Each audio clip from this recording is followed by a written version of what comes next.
Hey, good afternoon. This video shouldn't be very long at all. It pertains to whenever you have to start dealing with some of the school stuff. Like my boy, just started back to school, and it just so happened that his second day was the day that he come back to my house to stay his time with me. And they sent home the school papers, and this was kind of to be expected that something like this would happen, because I mean, look who we're talking about. But anyway, my ex, the narcissist, whatever, signed on the papers that the father of my son was her new husband. And if I'll admit, at first it did get to me. It got to me quite a bit. And then, I had to calm down a little bit. And I was like, you know what? I got to thinking, how pathetic is she? And in what world is she living in? Because, I mean, if that's all you can do to get at me is to put on a piece of paper that I'm not his dad, more power to you. I know I'm his father. He knows I'm his father. Everybody at the school knows I'm his father. Just because you want to make that reality doesn't mean it is a reality. And if you really believe that this is the reality that you're creating and that that's what's happening, then you are severely demented. But that's something she did, and like I was saying in another video of mine, that whenever I first got with her, that she did that to her first ex-husband, is she just completely tried to erase him. And she did that in paperwork. She did that as far as cutting the kids out of his life and cutting him out of theirs. I mean, there was nothing she didn't do to try to get that separated. And that just goes part and parcel with, how narcs act, as far as they don't want you to be around anybody else, especially anybody that could affect how they have control over you. And me being a father, and he was the father of the other children, that, he had a chance to impact her control.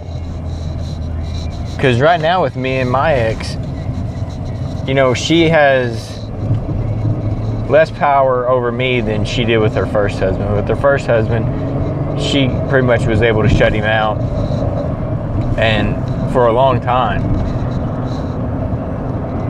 And then with me, it's different because everything's 50-50. So she has pretty much nothing she can hurt me with, nothing she can use against me. I mean, it's a wonderful feeling that she has no control over me.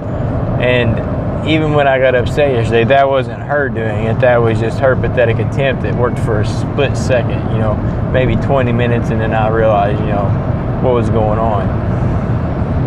And I think that's going to take a while to come out of, because this programming that we have inside of us takes a while to deprogram. And that was something that, was on my mind when all that was happening. I was like, and that's something we need to do. And I've been doing it more, and I don't know if I've talked about it in other videos very much or not, but we have to self-evaluate every time something like that happens. Whenever you see yourself getting upset, just take a second, realize you're upset, and be like, okay, I'm upset. I'm fucking pissed. That's fine. Because for whatever reason, that is instilled in you to be that way. So don't fight it. Do not fight that feeling. Accept the feeling and then investigate that feeling. Look at, why am I feeling this way?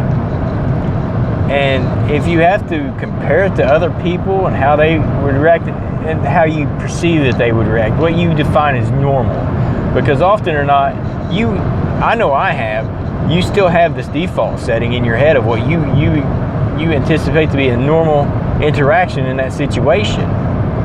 Like I was saying before, a normal divorced couple, they don't do that shit. The father would put the mother would put the father as emergency contact and shit like that.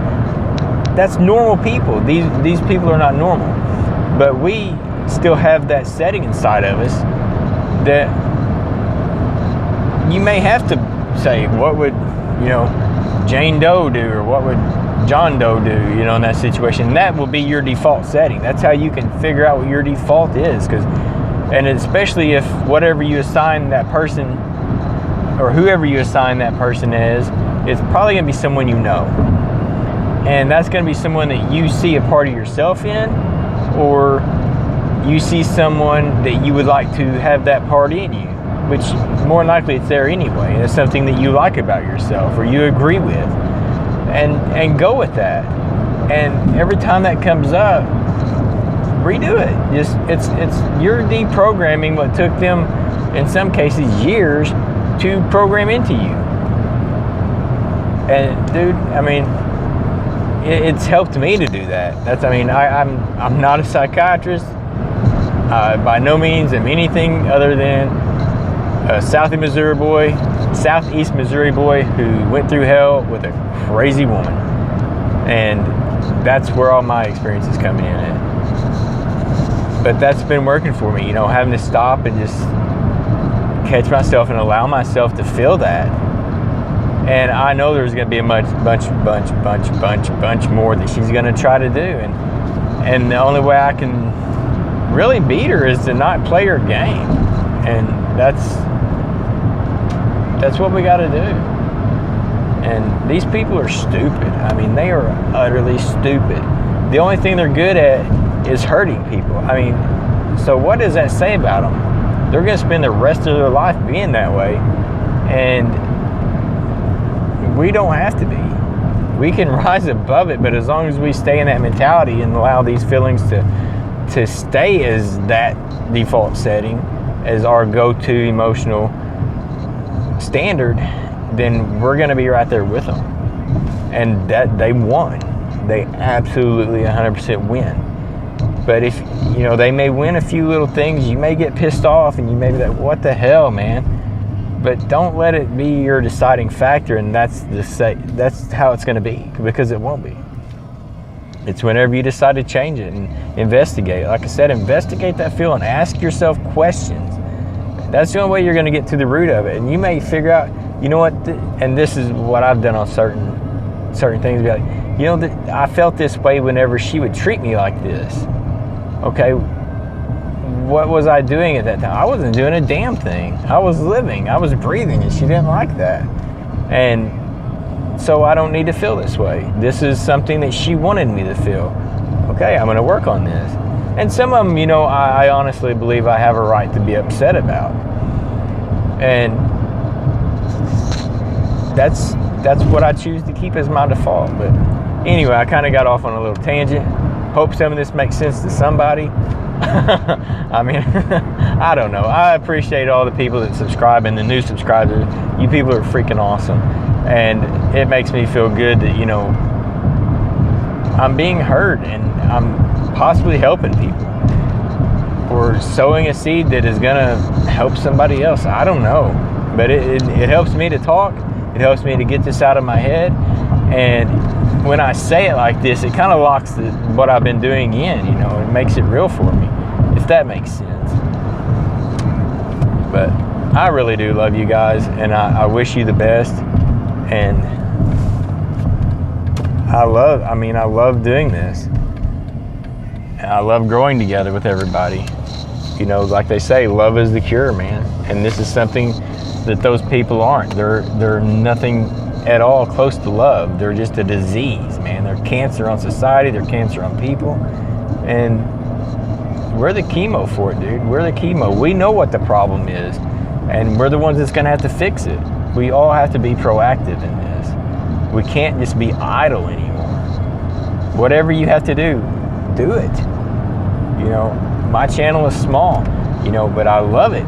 And like I said, if it's helping somebody, maybe that one of them people that I help, one of y'all, will go on to do something that helps thousands of people. That would be so freaking spectacular that you could do that, And that's what we're going to have to do. We have to raise awareness, because this isn't a man or woman thing. This is a fucking crazy person thing. And I apologize for my language again. I know I use too many sentence enhancers. But yeah, this is something that we've got to fight, and we have to be strong together. And since the time that I found out about this stuff, until now, I have seen the community grow and pull together in an amazing way. And it's awesome. But I appreciate y'all. Like, share, subscribe, tell your friends, man. Let's get this stuff going. Let's spread the word. Start your own channel. I'll subscribe to it. If you have one and I haven't yet, tell me. I will subscribe to it, because this is what it's about. It's about hooking up and networking and being a community. Because, like to say, we're not survivors, we're thrivers. We're not gonna be just labeled as that, man. We're gonna go beyond it. We're so much more. But anyway, thanks for listening to me rant. God bless.